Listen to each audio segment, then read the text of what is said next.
Hi, today I'm doing a review of the book Balam Spring by Travis M. Riddle. This is a book by one of my favorite authors. This is his second book, and it is part of this, not exactly a series, but part of this thing he has called the Euslian Tales. So there's this book, and then there's the book Spit and Song. I haven't read this yet. These two books take place basically in the same world, but it's not like we need to read one to understand the other from my understanding. This one came afterwards, so I decided I'd read this one first. So I think that they take place in the same world, but don't really have any correlation to each other, so I wouldn't really call it a series. So this book is not very well known. This author is self-published, but I think that his books are really good. I have reviews of some of his other books on my channel already. I have reviews of each of the books in the Houndstooth trilogy. That is a fantasy series that I highly recommend. So this book is also considered fantasy. This one is a lot cozier, and I'll get more into that soon. You could maybe even call it contemporary fantasy. Like, it's not realistic fiction, but I don't think that contemporary and realistic fiction are always together. I don't think they're always the same thing. They could be used interchangeably, but this is contemporary in the sense that it has a lot of regular, normal, everyday things, but there are fantasy elements such as the characters not being humans. There's magic. There are different kinds of creatures that don't exist in real life, so it is fantasy ultimately. But it's not a really big, like, adventure story. It's more of like a cozy fantasy thing. So this book takes place in the town of Balam, which is a made-up town, and it's actually on the cover. I think the cover is very pretty, by the way. This has got to be one of my favorite book covers.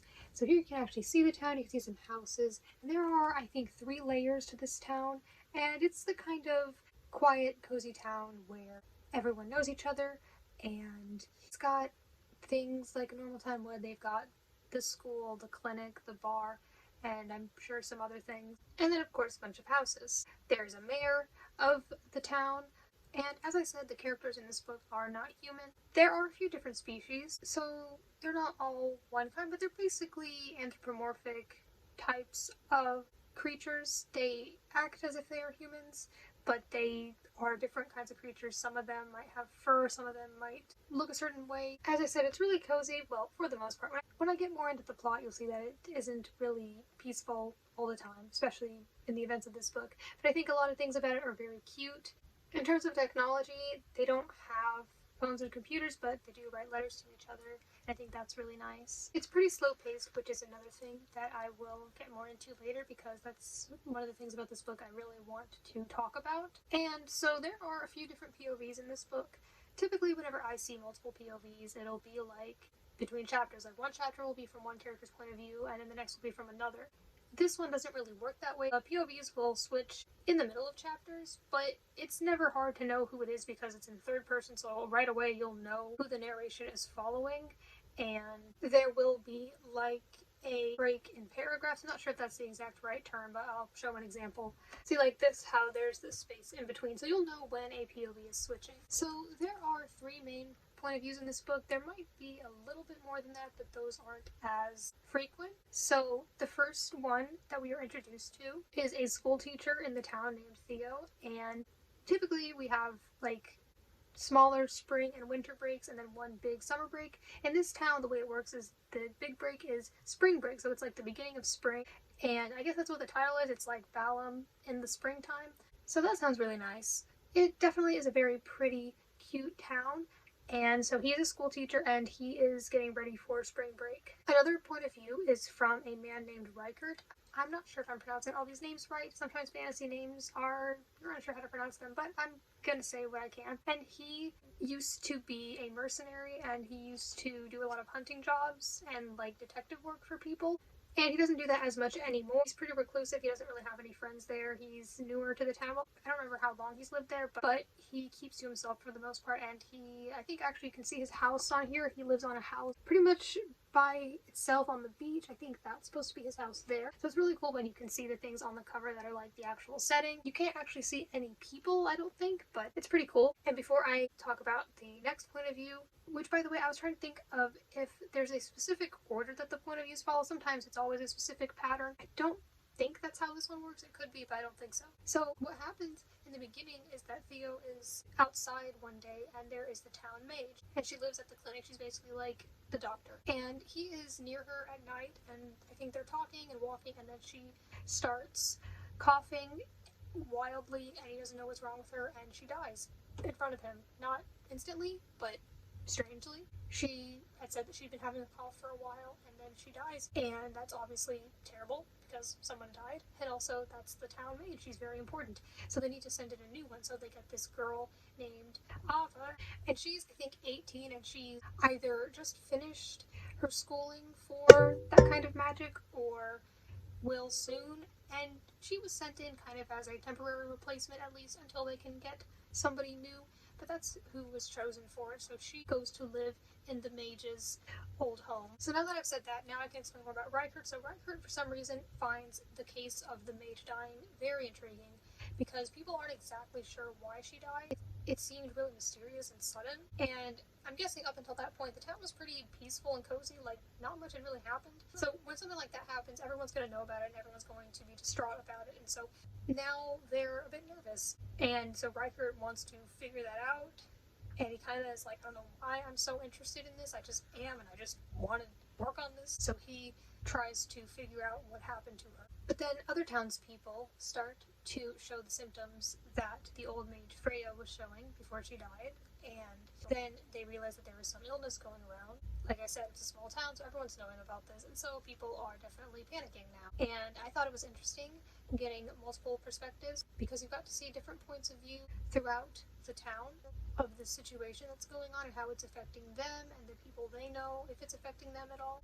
And that's something you may wonder about, like, why is the illness affecting certain people and not others? Another great thing about having multiple POVs, and he does this in his books, Mother Pig and Dirt King as well, books in the Houndstooth trilogy, you'll want to read more because there will be, like, something really interesting, but then you gotta read from the other perspective first to get to where you were before, like the perspective you were reading before, and that can be really good for making people want to read more, so I think that's a good thing about this book. That was definitely something that I enjoyed. I found all the points of view interesting. I know that sometimes in books there might be like a particular character that you're just not as interested in. I didn't really feel that way with this book. I enjoyed all of them. I felt that they were all useful to the story. Another reason why multiple points of view is interesting is because sometimes there will be certain things and you're like, some characters know these things, but do others know that? And so that's interesting. Yeah. So yeah, basically Reichert and Ava team up. Sometimes they work separately, sometimes they work together to figure out what is causing this illness, if there's a specific person who's behind it, or what is causing it. And so that's mainly what this is about as it continues to spread. So like with this author's other books, I enjoyed the writing style. I found it enjoyable, not too complicated, but it still felt like sophisticated. Like oftentimes he will use words that I do not know the meaning of, and then I end up learning new words. I think that it was funny at times. I think that overall it's well written. There's definitely a mystery aspect to this, because of the mystery of trying to figure out things to do with the illness. So I wouldn't say that this book is primarily mystery, but there is definitely a mystery aspect to it, and I think that's one of the most interesting things about it, because, well, you may want to know the answers. There are certain characters and things that are suspicious, and this felt like a book where I just, especially at the beginning, did not know who to trust. I was not sure if people were telling the truth or not. There, especially with the different perspectives and all these different things that the characters are doing, I didn't know who to trust. If there was like a particular person or thing who was behind everything happening, it did not feel obvious to me. So yeah, the multiple POVs definitely added on to this overall sense of mystery. Some other things I liked about this book: I really liked Theo's wife, Lyra. She was very sweet. I really liked them as a couple. I thought that the detective work was interesting. A common thing with this author's books, even though his characters are usually not human, I find that they are still relatable because, like I said, they're anthropomorphic. So they might have some differences to humans, but in a lot of ways they're similar. They have similar emotions, thoughts, feelings, relationships with people they know, experiences with work and other things in their lives. There are different family dynamics that it goes over, and that was definitely realistic and relatable. I really enjoyed the themes about family, grief, death, religion, and afterlife. The religion and afterlife stuff isn't a big part of this book. It's just mentioned a little bit in one of the characters' backstories about how he, well, I don't want to say too much, it's trying to be a spoiler-free review, but basically there was like an experience he had where he used to live, and there was like this weird thing that they would do. Weird is putting it kindly. And it was just like, you know, gave you this, it made you think about these ideas, like, why do some people do these things just because they've always been done that way? And like questioning it, like these things aren't really normal. But it's not attacking like an actual real religion or anything. This is just like what it is in the book, so it's like a different made up thing. But yeah, it definitely was interesting. This book does have a lot of regular stuff. There is a lot of them doing basic things like talking with people and taking walks and playing with their pets and cooking. So it is a lot of basic stuff. So this is definitely not a very action-packed adventure story. It is very slow-paced. And I think that that's just the nature of the book. That's what the author was going for, and often his books are very character-driven rather than plot-driven. There is a plot, always, but there's a lot of focus on the characters. I think having a lot of focus on the characters is good because that makes you care about them. But even compared to his other books, this one is pretty slow-paced. And so I did feel that it took some time for me to become more interested in it. And then later on, it was more interesting. But yeah, I felt that it was pretty slow in the beginning, and I can see how it could take someone a little while to start enjoying it more. So yeah, it does have a bit of a slow start, but that's kind of the nature of this whole book. I do think that it picks up, particularly in, I guess you could say, the second half. It does definitely become more interesting, more things start to happen, there are more action scenes, but even the action scenes in this particular book, I wasn't super interested in. Now, I'm not the biggest person on action, but those scenes were not as interesting to me. They were okay. However, I do think that the world building is good. Like with this author's other books, I think it's the kind of thing where you learn as you go. You will learn information, backstories, and things like those as they become relevant to the story, and I think that's really good. I think that flashbacks are appropriately placed. It's just got a lot of things that I think at this point I've become quite acquainted with this author's writing style, and those are things that I enjoy, and I think they're good. Now, I know I've described this book a lot as cozy and slow-paced. As I said, there is action and there are things that happen, particularly in the second half or so of the book. That does not mean that this is a light, peaceful story. I did say that there's an illness. It does get, I would say, disturbing and a little graphic. Not constant, but there are some disturbing things that happen later on. So yeah, it's not like it's very lighthearted and that nothing crazy doesn't happen. No, it does get pretty disturbing. So this is not just some super, lighthearted book. I would not describe it as such. And it is adult too, I should mention that, by the way. This is definitely adult, so it's not like, some cozy little fairy tale. I wouldn't call it that. Yeah, some weird, strange, scary things do happen. But I think that, like with the books by this author that I've read before, the weird and strange things are the kind of weird and disturbing where it's like you can't stop reading because it's so interesting, even if it's weird. And I just find it intriguing. So it's not like disturbing as in I just don't want to read it anymore. For some people it could be that. But for me it definitely is weird in an intriguing way. I don't know if I'd say an endearing way, but I enjoy it. And it's part of the story. It's not like these things happen for no reason. And like I said, there are monsters. There are terrifying, disturbing monsters in this as well. So while there are a lot of cute, cozy things in this, that's not all that it is. And because this is not a kid's book, I really felt like I did not know what was going to happen. As the book went on, especially because it's slow-paced, there's like this slow, impending sense of doom and despair, and where I was really hoping that certain things would not happen, and I really didn't know what was going to happen. It wasn't like, this is a kid's book, so everything's going to be resolved, because it's not. So I really wasn't sure. I was like, the author has done some crazy things before. So I was like, anything could happen, and so I was definitely very intrigued to read more of it. So that was another thing about this that made it interesting. There was no guarantee of a happy ending or that certain things would not happen. Some other things I liked, there was one character who was deaf and mute, and he communicated by writing things down. I thought that was unique and interesting. I enjoyed seeing that. Yeah, it's slow yet suspenseful, and if it doesn't bother you, I think that's a point where the slow pacing could be good, because it's not like things are going to happen and then you instantly get relief or a resolution. Like, it's, like I said, suspenseful as these things keep going down. It is definitely emotional as well. It's also interesting with multiple POVs, because if somebody lies about something, then you as the reader know the truth, and you know all the perspectives that the book provides you with, but not all the other characters may know that, so there's a little advantage that you get, and that can be really interesting. Okay, so now I'm going to get into how I felt overall about this book. So I've said a lot of good things about it. However, I ended up giving this book 4 stars, which is certainly not bad, but I did not enjoy it as much as some of the other books by this author that I have read. I don't think that it is his absolute best work, in my opinion. I definitely think that it was good. I definitely think that it was well written, and I definitely understand his vision for it. It was not bad at all, but I just wouldn't give it 5 stars. I wouldn't say that I absolutely loved it. I think the main thing just comes down to interest. I think that Like I said, it takes a while to really pick up, and that's just a part of it. That's just how the book is. I don't think that the things that happened before everything really started going were unnecessary. They were part of the story, so they didn't really feel like filler, but that's what it was. And I think that the full synopsis that's on the back of the book doesn't really happen or become discovered till like halfway through. Sometimes books do that.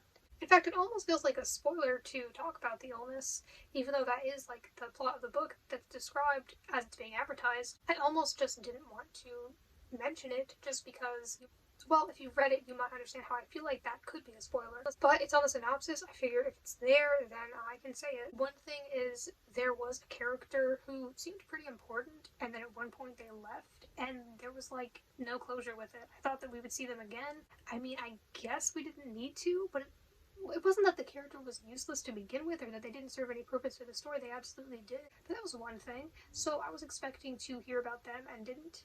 And then there was another character. There were some strange things going on, and I thought that we would receive more information and closure about them, and it did not. And I get that some books just don't give you all the answers. I don't think these things will be addressed in the next book because it seems to be a completely different thing. I don't know if it takes place like way in the future. Compared to Balam Spring, it might. So I doubt that it will go over these things. I know sometimes if you have unanswered questions, they could be answered in a sequel, but again, it's not exactly a sequel to the book. But yeah, so there were just some things that were, it wasn't even like unanswered questions necessarily. I just thought that, like I said, there could have been more closure. And the overall resolution to everything that was going on did feel a bit underwhelming, I felt like. It just, the whole book they're trying to figure this thing out, and then once they do, it just didn't feel as big as I thought it was going to. I thought it was going to be like this big, grand moment. It kind of wasn't. Like, the way the resolution was, it was just kind of, like I said, underwhelming. It was just not what I was expecting. And not in a good way, not in a like, oh, I never would have guessed that way. It was like, oh, that's it kind of way. Like, okay.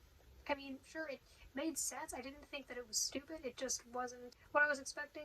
Now, that doesn't mean that it was bad just because it wasn't what I was expecting, but it just, yeah, like I said, this is not the most interesting book that I've ever read by this author or otherwise. There were a lot of great things about it. It was interesting in a lot of ways, and that's why I gave it 4 stars. But I definitely think that it just wasn't, I didn't absolutely love reading it. I did not love every part of it, but I did enjoy a lot of things about it. And it's possible, depending on what you like in books, that you might like this more. I still recommend it, especially because I recommend this author in general. So I definitely recommend it.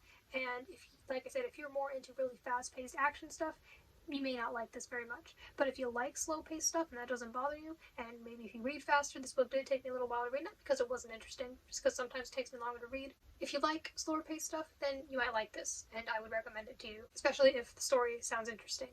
Another thing, like I said, the action scenes just weren't super interesting to me. That's kind of on me for just not really being into action a whole lot, but yeah, they just weren't as interesting, but they were part of the story. It's not like they were unnecessary. And yeah, while I enjoyed a lot of things about this book, and I enjoyed following the characters in their little town, trying to figure out the mystery and come up with my own guesses, and follow them as they try to figure everything out, and like I said, there is that impending sense of doom, I did enjoy the journey overall. I did enjoy the book. I thought it was pretty wild in a good way, but yeah, it just was not the best. I think that it could have been better. I'm not sure if I necessarily think that it should have been shorter. I think that all the little things in there were just added on to build on to these characters, to make you care about them, and just to, add on to it overall. So I didn't think that it was too long. It didn't really feel that way to me. I did enjoy it. It just didn't absolutely blow my mind, I guess, but that's okay. Not every book needs to. Not every book, I think, needs to be this absolutely crazy, groundbreaking thing. I don't think everything needs to be super original. Not that this wasn't. This was pretty good. I think it's okay for some books to just be good. They don't all have to be absolutely amazing. I think that this was kind of one of those. But like I said, other people might enjoy it more. So yeah, overall, Balam Spring, 4 stars for me. I've rated some other books by this author higher. Not sure when I'll read Spit and Song. I don't know if it'll be similar to Balam Spring. I think this one has more like adventure and journeying, so maybe more will be going on, though it does look a bit longer. It's a little intimidating, but I definitely have other books I want to read first, so it may be a while before I read it. Maybe it'll be this year. I don't really know. That depends on how things go. I am still excited to read it, especially because this wasn't exactly a disappointment. It was still pretty good, but I do still have hope. It's not like Balam Spring tainted my view of the author. I do think I will still enjoy this. I'm likely to. It'll probably be at least 3 stars for me. I've never rated a book of his lower than 3 stars so far. I'd say that's pretty decent. But I definitely want to talk a little bit more about this author and recommend other books by him before I end this video. He primarily writes fantasy, and I've read some other books of his, and I just want to talk about those real quick if you haven't heard about them. His first book, Wondrous, is a portal fantasy adventure type of story, and I thought that one was really good. This is the first book of his I read as well. I guess I just got this one first because it was his first. Despite Balam Spring being his second, I actually liked this one more. Contemporary horror, which is a little different than what he has usually written so far. This is The Narrows, and this one explores themes of friendship and grief, and there's some really weird horror stuff that goes on in it, and it's kind of the thing where there's like another, like, I don't know if I'd say world or dimension, but just kind of like a separate state of being or something like that that's in here, and this one isn't as long, but this one I read about 2.5 years ago at this point, but I remember enjoying it as well. Definitely one of his shorter books, as a lot of them can be pretty lengthy, but even though they seem pretty big, I think that he was able to use that well. Like, I'll look at them and at first not be sure why they could possibly be so long, but then once I read them, it makes sense, and I don't feel like space is wasted. Like I said, they can be slower paced, so they're definitely not going to be everyone's thing, but the content that's in them adds on to the story and is not useless, and that's just his writing style as well. And then there's the Houndstooth trilogy. This is a fantasy series. I have reviews of each of these books on my channel. I really liked these. These, I think, are definitely some of his best work. If I had to pick a favorite book of his right now, it would probably be the second book, Mother Pig. I have a lot of great things to say about that book. So yeah, I definitely recommend checking out this author, especially if you want to read more fantasy. I think that his books can be a really good introduction to fantasy, because I know that sometimes fantasy can feel really complicated, but especially in this book, Wondrous, it's like you're entering this different world at the same time that the main character is, and learning everything as he goes, instead of being thrust into this world that you know nothing about and everything's just a barrage of information that you don't understand.